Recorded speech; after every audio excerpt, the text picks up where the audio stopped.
বন্ধুরা দেখুন কি বেরোচ্ছে এর থেকে।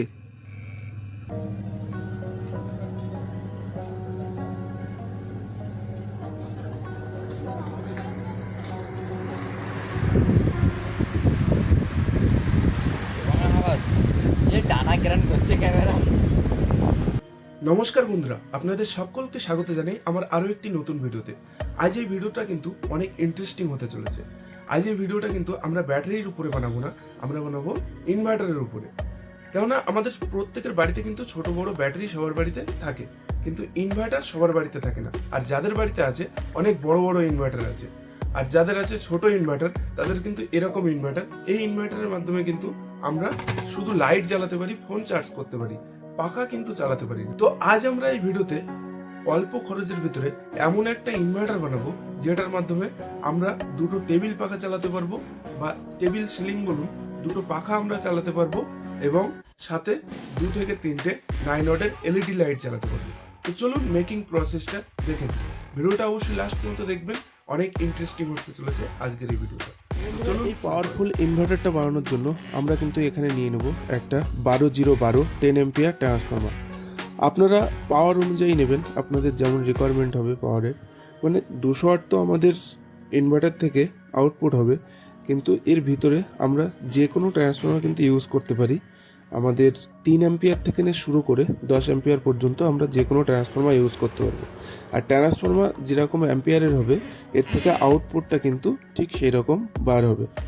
পুরোপুরি 200 ওয়াট আমাদের আউটপুট বার করতে গেলে এরকম একটা 10 অ্যাম্পিয়ারের ট্রান্সফরমার প্রয়োজন হবে। তো আপনারা এরকম 12-0-12 10 অ্যাম্পিয়ার ট্রান্সফরমার আপনাদের কাছে যদি না থাকে, আপনারা কিন্তু ইনভার্টার রিপেয়ারিং শপ থেকে এটা নিতে পারবেন। মাত্র 200 থেকে 250 টাকায় এটা মিলে যাবে, কেননা এর ওয়াইন্ডিংটা কিন্তু অ্যালুমিনিয়ামে আছে। আর এই ট্রান্সফরমারটা কিন্তু আমার নিজে হাতে বানানো। আপনারা যদি এই ট্রান্সফরমার কীভাবে বানাতে হয় সেই ভিডিও দেখতে চান, সেই সব শিখতে চান, তাহলে অবশ্যই নিচে কমেন্ট করুন, আমি পরবর্তীতে ভিডিও নিয়ে আসবো কীভাবে ট্রান্সফরমার বানাতে হয়। তো আমরা এবার এই ট্রান্সফরমার তো নিয়ে নিলাম, এবার আমরা নিয়ে নেবো এরকম একটা 200 ওয়াটের ইনভার্টার কিট। এই কিটটা কিন্তু আপনারা লোকাল মার্কেটে 100 থেকে 110 টাকার ভিতরে কিনতে পেয়ে যাবেন। যদি আপনারা অনলাইন থেকে নিতে চান তাহলে আমি আমার ডেসক্রিপশানে অনলাইনে এই ইনভার্টার কিটের লিঙ্ক দিয়ে দেবো, ওখান থেকে আপনারা নিয়ে নিতে পারেন। কিন্তু অনলাইনে কিন্তু এর দামটা অনেক বেশি আছে, 280 টাকা মতো মনে হয় এর দাম আছে। তো আপনারা ওখান থেকে নিতে পারেন। তো এই যে ট্রান্সফরমারটা আপনারা এখানে দেখতে পাচ্ছেন, এর থেকে কিন্তু এদিকে 3টে ওয়্যার বেরিয়েছে, আর এই দিকে অনেকগুলো ওয়্যার বেরিয়েছে। তো এই 3টে ওয়্যার সম্পর্কে আমি একটু বলে দিই। এই যে দুটো ওয়্যার আপনারা দেখতে পাচ্ছেন, এই দুটো কিন্তু 12 ভোল্টের ওয়্যার, মানে এটা 12 ভোল্ট, এটা 12 ভোল্ট, আর এটা কিন্তু 0 ভোল্টের ওয়্যার। তো বন্ধুরা, এবার কিন্তু আমরা এই ইনভার্টারের কানেকশনটা পুরো কমপ্লিট করে ফেলবো। তো এখানে এই দুই পাশে দুটো হিট সিঙ্ক দেখতে পাচ্ছেন। এই হিট সিঙ্কের দুই পাশে কিন্তু দুই প্রান্তে আমরা এই ইনভার্টারের যে 12 ভোল্টের দুটো ওয়্যার আছে, এই ওয়্যার দুটো কানেক্ট করব। তো আমি এখানে এক প্রান্তের নাট থেকে আমাদের প্যাঁচটা খুলে নিচ্ছি, নিয়ে এখানে আমরা এই 12 ভোল্টের ওয়্যারটা খুব ভালো করে কানেক্ট করব। কেননা এখান থেকে কিন্তু আমাদের মেন অ্যাম্পিয়ারটা এখান থেকেই নির্গত হবে, এইখানেই কিন্তু মেন লোডটা পড়বে। তো এখানে কিন্তু আমরা খুব ভালো করে কানেকশানটা টাইট করে করব, কেননা লুজ হলে কিন্তু আমাদের ইনভার্টার অ্যাম্পিয়ার ঠিকঠাক দেবে না, ফলে লোড ঠিকঠাক চলবে না। তো আমরা খুব ভালো করে এখানে টাইট করব।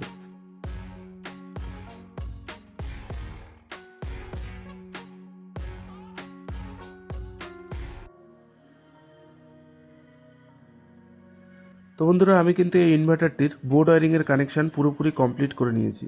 আর এটা কিন্তু আমি ভিডিওর মাধ্যমে দেখাইনি, কারণ এটা দেখাতে গেলে ভিডিওটা অনেক লেন্দি হয়ে যেত। তো আমি এই বোর্ড ওয়্যারিংয়ের কানেকশান ডায়াগ্রামটা ভিডিওর লাস্টে দিয়ে দেবো, আপনারা ওখান থেকে দেখে পুরোপুরি ওয়্যারিংটা করে নিতে পারবেন। তো আমি এখানে ইনভার্টারের যে আউটপুটটা হবে সেটার কানেকশান আমরা করে নিচ্ছি। তো আমরা জানি ট্রান্সফরমারের দুই পাশে দুই রকম তার থাকে, এক পাশে থাকে প্রাইমারি ওয়াইন্ডিং আর এক পাশে থাকে সেকেন্ডারি ওয়াইন্ডিং। তো আমাদের যে পাশে মোটা তার আছে, এই মোটা তারের প্রান্তটা আমরা ইনভার্টারের বোর্ড ওয়্যারিংয়ের কানেকশান করব, এবং সরু তার যে পাশে আছে এই সরু তারটা আমরা আউটপুট বের করব। বন্ধুরা, আমি কিন্তু এ পাশ থেকে লাল আর সবুজ তার দিয়ে আউটপুট বের করে নিয়েছি। এবারে আউটপুটের সাথে আমরা একটা 250 ওয়াটের বাল্ব নিয়ে নিয়েছি হোল্ডার সহ। এই 250 ওয়াটের বাল্বটা আমরা এখানে কানেক্ট করে দেবো। তো আমি এখানে 250 ওয়াটের বাল্বটা পুরো একদম ভালোভাবে কানেক্ট করে দিচ্ছি, ওপেনলি কানেক্ট করছি, এখানে কোনো সকেট টকেট ইউজ করিনি, কেননা আমি জানি আপনারা সবাই হলো এক্সপার্ট আছেন, তো আপনারা সবাই যে যার মতো করে নিতে পারবেন।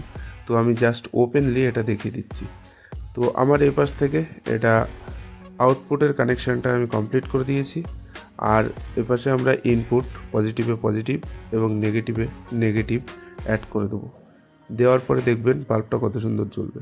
তো আমি পজিটিভে পজিটিভ এবং নেগেটিভে নেগেটিভ যখনই অ্যাড করে দিলাম তখনই কিন্তু বাল্বটা পুরো ফুল গ্লো হচ্ছে, পুরো 250 ওয়াট। তো এখানে কিন্তু আমি কোনো সুইচ, কোনো সকেট, কোনো কিছু ইউজ করিনি, জাস্ট ওপেনলি আপনাদের দেখানোর জন্য এটা করলাম যে এভাবেও একটা পাওয়ারফুল ইনভার্টার আমরা ঘরে বসে বানিয়ে নিতে পারি। তো আপনারা সবাই আপনাদের ঘরে বসে এভাবে একটা পাওয়ারফুল ইনভার্টার কিন্তু বানিয়ে নিতে পারেন। তো এখানে দেখুন বাল্বটা কিন্তু পুরো ফুল গ্লো হচ্ছে, কোনো লো পাওয়ারের সিস্টেম কিন্তু এখানে নেই, পুরো হাই পাওয়ার আছে। তো আমরা এখানে বাল্বটা পুরো জ্বালিয়ে নিয়েছি। এবার আমরা এখানে এই যে বড় 16 ইঞ্চির এখানে একটা টেবিল পাখা আছে, এই টেবিল পাখাটাকে এবার আমরা অ্যাড করে দেখব যে এই পাখাটা কেমন স্পিডে ঘুরছে।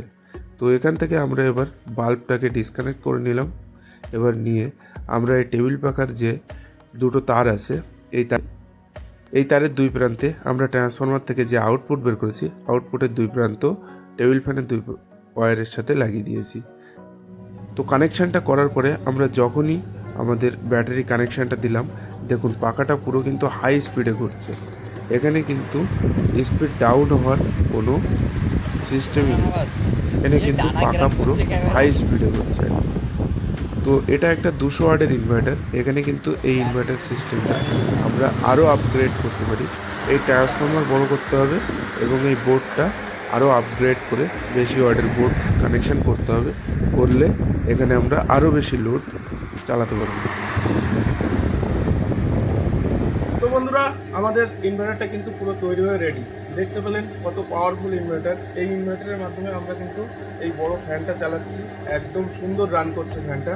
এবং আমরা কিন্তু এই 250 ওয়াটের বাল্বটা জ্বালিয়েছি, এবং এরকম দুটো ফ্যান কিন্তু এই ইনভার্টারের উপরে চালানো যাবে। আমার কাছে যেহেতু এখন ফ্যান স্টকে নেই, তো পরবর্তীতে যদি ফ্যান থাকে পরবর্তীতে আরও বড় ইনভার্টার বানিয়ে আপনাদের ফ্রিজ এসে সব রান করে দেখাবো। আর এখানে দেখতে পাচ্ছেন ব্যাটারিটা কত ছোট ব্যাটারি, একটা 12 ভোল্ট 15 অ্যাম্পিয়ারের একটা ব্যাটারি আছে। এই ব্যাটারির মাধ্যমে আমরা কিন্তু এই ইনভার্টারটা রান করাচ্ছি, এবং এর মাধ্যমে চলছে আমাদের ফ্যান, এবং এই 250 ওয়াটের এলইডি বাল্বটা আমরা জ্বালিয়েছিলাম এই দ্বারা। তো বন্ধুরা, আমাদের ইনভার্টার কিন্তু একদম রেডি, পুরো পাওয়ারফুল ইনভার্টার। তো আমরা এবার এর ভোল্টেজটা চেক করে নেব যে কত ভোল্ট এর থেকে আউটপুট হচ্ছে। তো ভোল্টেজটা চেক করার জন্য আমি নিচে একটা অ্যানালগ মিটার নিয়ে নিয়েছি। তো এখানে আপনারা দেখছেন এই যে একটা অ্যানালগ মিটার আছে, আর এর দুই প্রান্তে কিন্তু আমরা দুটো তার অ্যাড করে দিয়েছি আউটপুটের।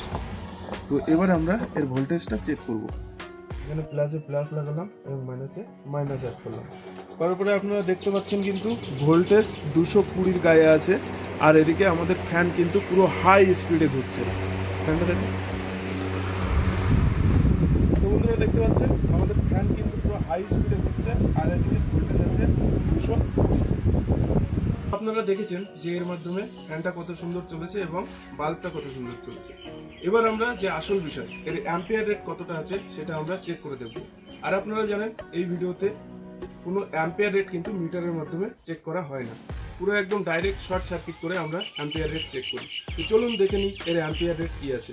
তার জন্য প্রতি ভিডিওর মতো আমরা কিন্তু এবার নিয়ে নিয়েছি এরকম একটা কার্বন রড, যেটা কিন্তু আমাদের যে ইউজ অ্যান্ড থ্রো ব্যাটারিগুলো হয়, আমাদের রিমোটের যে ব্যাটারিগুলো, ওই ব্যাটারির ভিতরে থাকে। তো আমরা এবার এটাকে অ্যাড করে দেবো তারের যে কোনো একটা প্রান্তে। তো এর জন্য আমরা তারের মাথা থেকে একটু গ্যাস বেশি করে বের করে নেব।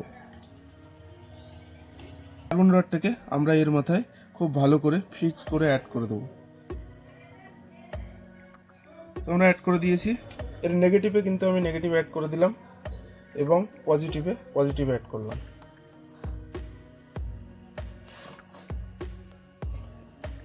এবং আমাদের ইনভার্টারটা কিন্তু পুরো অন হয়ে গেছে।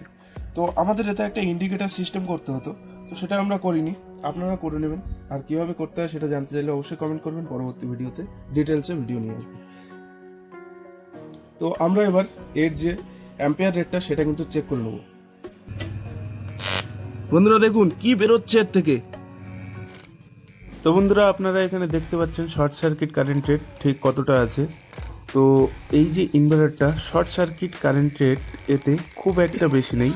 তো যেহেতু এটা 200 ওয়াটের ইনভার্টার, 200 ওয়াট হিসাবে এটা কিন্তু ঠিকই আছে। তো এটা কিন্তু পুরোপুরি 200 ওয়াটের লোড উঠাতে একদম সক্ষম, আর একদম 200 ওয়াটের একটা পাওয়ারফুল ইনভার্টার। তো আপনারা এইভাবে আপনাদের ঘরে কিন্তু বানিয়ে নিতে পারেন একটা ইনভার্টার। বন্ধুরা দেখুন এর থেকে কি অ্যাম্পিয়ার বেরোচ্ছে দেখুন। তো বন্ধুরা আপনারা দেখতে পেলেন ভিডিওর মাধ্যমে যে আমরা একটা পাওয়ারফুল ইনভার্টার বানিয়েছি। ইনভার্টারটাকে আমরা চাইলে ক্যাবিনেটের ভিতরে করে দেখাতে পারতাম, কিন্তু ভিডিওটা অনেক লেন্দি হয়ে যেত, আর ক্যাবিনেট তো আপনারা সবাই বানিয়ে নিতে পারবেন ঘরোয়া পদ্ধতিতে। তার জন্য আমরা আর বেকার সময় নষ্ট করিনি, ক্যাবিনেট বানাইনি, ডাইরেক্ট ইনভার্টার।